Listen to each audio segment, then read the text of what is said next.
Hello, and welcome to Afternoon Tea with Karen and Protest Watching.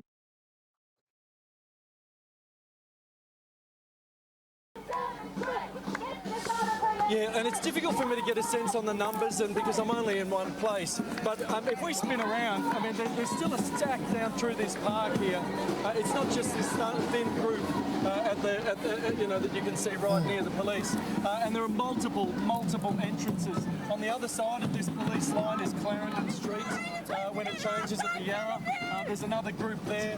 So it's hard to get a handle on numbers. I wouldn't say that the numbers have fallen. They had said that 10 o'clock was the start time for the protest. They'd encouraged people to get here at 6 a.m, but 10 o'clock was the time that they asked for. So you may see a resurgence. I've lost track of the time, to be honest. Yeah, it's just before 10. You may see some more people coming. Is there a spokesman for this group of protesters, Paul?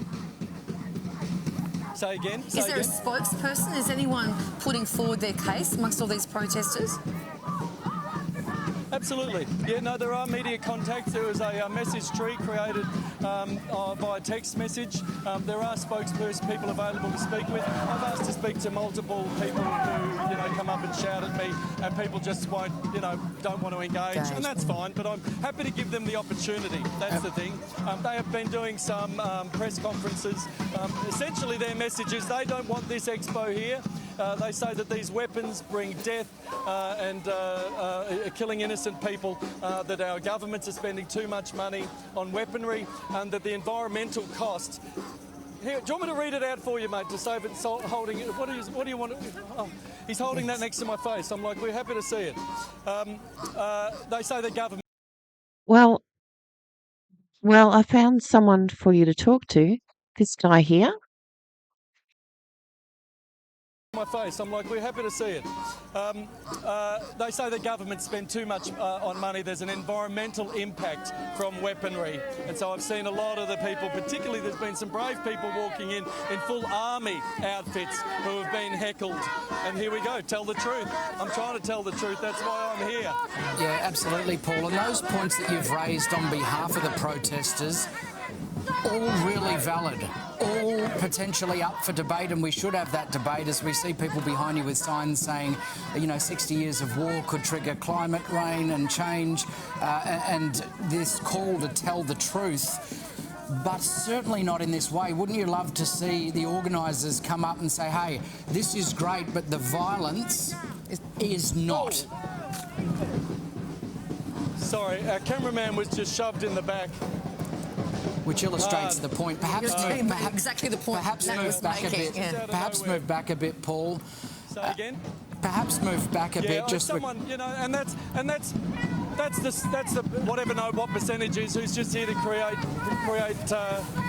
problems and to hurt people. I'm telling the truth. This is what you face, where you try to communicate with people and they just shout at you. And this guy, NASA, he was on the project.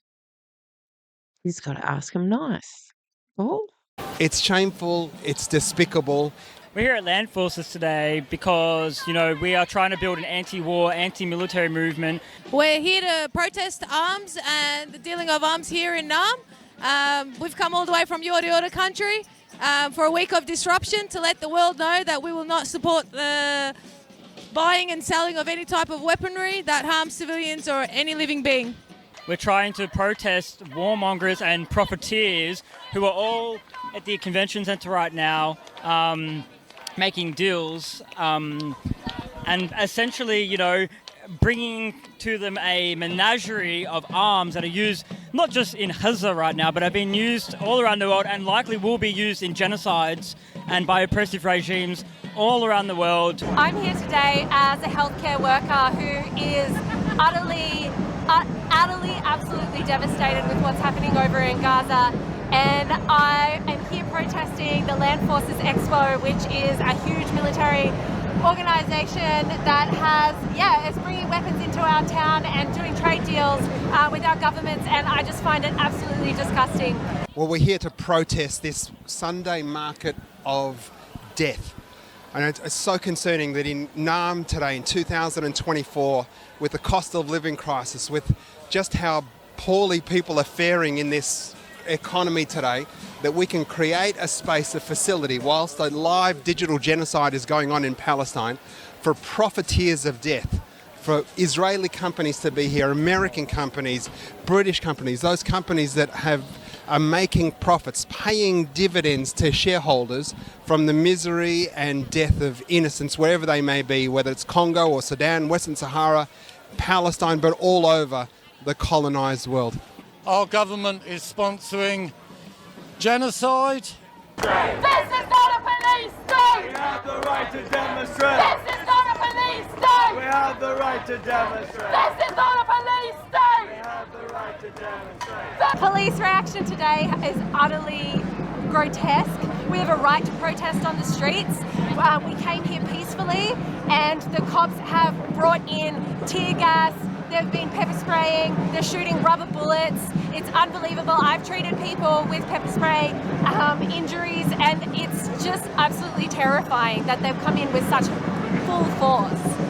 The police reaction has been severe and it has also been a complete overreaction. You know, in response to chants, some marching, flag waving, there have been pepper spray, there have been large bangs. I'm not quite sure what caused them. I've heard flash bangs. They have shot hacky sack rounds. I think they may have shot rubber bullets. They've kettled people with horses. They've bashed and dragged people. It has been a complete overreaction, although, it's probably to be expected when you do contemplate the connection between the police, other armed forces, paramilitaries and, militaries around the world and what is going on at land forces right now. Hands up, don't shoot! Hands up, don't shoot! Hands up, don't shoot! Hands up, don't shoot! Look, I've never seen police like this before. This is a level of intimidation. These guys look equipped to take Normandy, and it impacts peaceful demonstrators because it elevates the tension, elevates the heat in a movement that otherwise would be peaceful. It's provocative, it's inflammatory and unnecessary, and but I think emblematic of what's increasingly happening in the West. We're becoming these police states where each commodity is fed into a machine, and our usefulness is dictated by our ability to participate in that machine. Land forces, we're going to be disrupting it all week. So if you're watching this, please get down. But also, what today demonstrates is that we need to build an anti-military movement, an anti-war movement. We need to demilitarize our society at large. Look at the expenditure that has gone into protecting these profiteers of wars. Capital is clearly invested in this. So not just disrupt land forces, there needs to be a disrupt war movement more broadly. Sorry, I'm inhaling smoke. And 2 more days to go. That was fun. See you later. Bye.